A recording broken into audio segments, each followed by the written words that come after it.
Life at the ranch was not the loving, laughing, dancing utopia described in the press releases. It appears to me that the situation now is so much worse than it ever was in Pune. Now they are so tightly controlled. They are not allowed to have private telephone conversations. The people that are in the lower class, which most of the people on the ranch are in that category, if they want to leave, they couldn't leave because they don't have enough money to go home on. They're like a slave. They've been extricated from any ties with friends or family on the outside. So it's very terrifying to them to have to leave there because economically and emotionally they are bankrupt without Rajneeshpuram. If you were in the hierarchy on the ranch, you got to dress in brand new clothes. You got the best of everything. And if you were a laborer, in my opinion, you got treated like a dog. It was my first experience of being like in a communist state where people have to work long, arduous hours from 12 to 18 hours a day, no days off.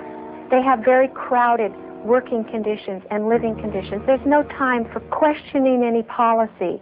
Most of the people on the ranch, the working class, were forever breaking down. They were mentally fatigued. They just couldn't keep up with the constant pressure.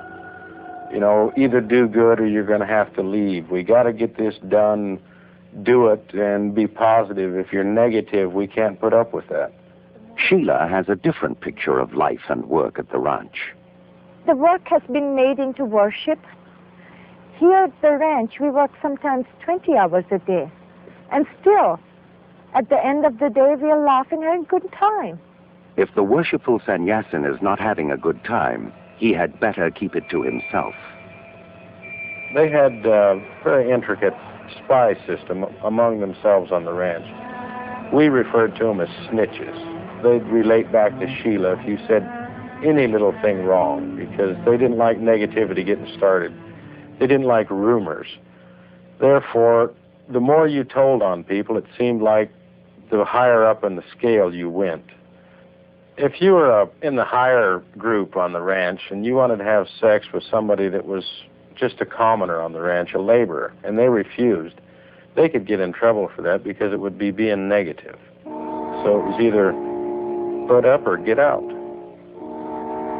Few sannyasins question the authority of the ashram hierarchy. Overwork and poor nutrition combine to create a docile and submissive workforce. But the Rajneesh system goes one step further.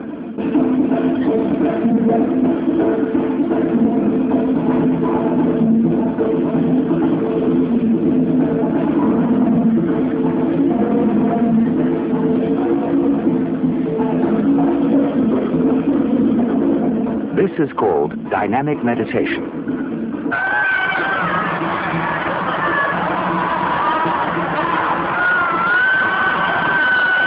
This violent frenzy continues on and on, creating a mind-altering form of hyperventilation. Wild movement alternates with periods of utter stillness.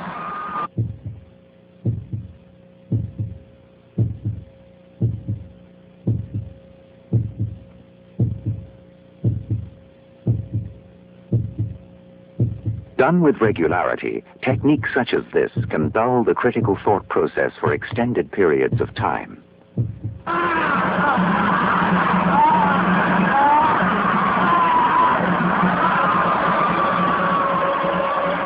We are witnessing a key step in the creation of the Rajneesh ideal, the mindless man.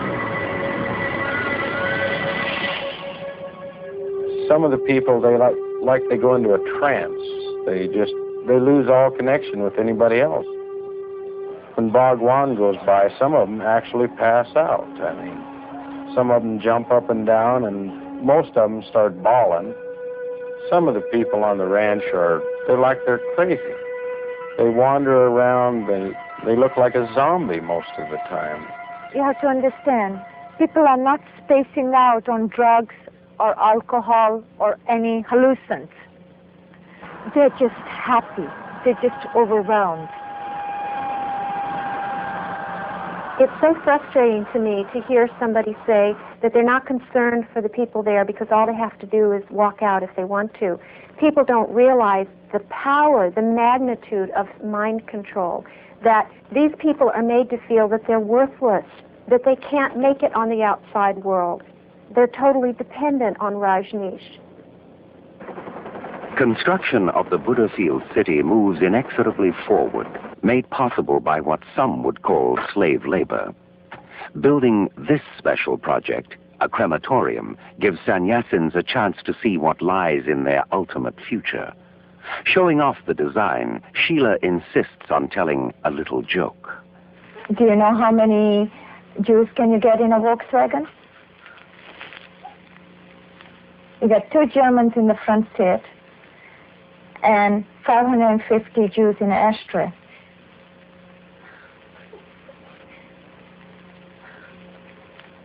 Local officials became the butt of more Rajneeshi humor when building permits were applied for.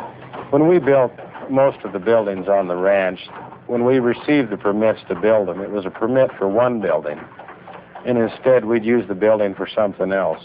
The only building that we built was supposed to be a cafeteria, and it was actually used for a cafeteria. We never grew enough to feed the people down there.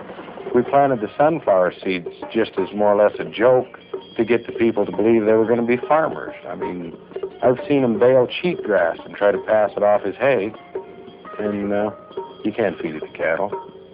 But they, they'll go out there and bale it up, puts on a good show, and it looks good from an airplane. To pay for these various projects, the push for money became unceasing. They wanted people to turn in their credit cards so they could charge stuff on people's personal credit cards. They wanted the veterans to apply for all their VA loans. One time, Sheela wanted all the males that weren't sterilized to go to Portland and sell their sperm to the sperm bank. With money the prime concern, it seems the last thing anyone thinks of are the children. Sannyasins who have surrendered control of their own lives to a guru find it difficult, if not impossible, to be responsible parents. I'm very concerned about the children at Rajneeshpuram. They've never known anything outside this system. They have no intimate relationships with their parents. They don't have a high priority of attention. They are under the psychological web and control of this experiment. Bob Harvey's daughter Becky lived at the ranch and tells what it was like to be a child at Rajneeshpuram. Well, the kids would want to see their mom and dad, just to be with them as a family. The kids wouldn't even know where their parents were, and they'd have to go look for them. And it'd be weeks before they'd find them. And when they did, parents were usually too busy to talk to them. And so the kids were mainly by themselves and unsupervised. They're neglected. A lot of the people act like they just don't even want them down there, because to take care of the kids, you have to supervise them, and that takes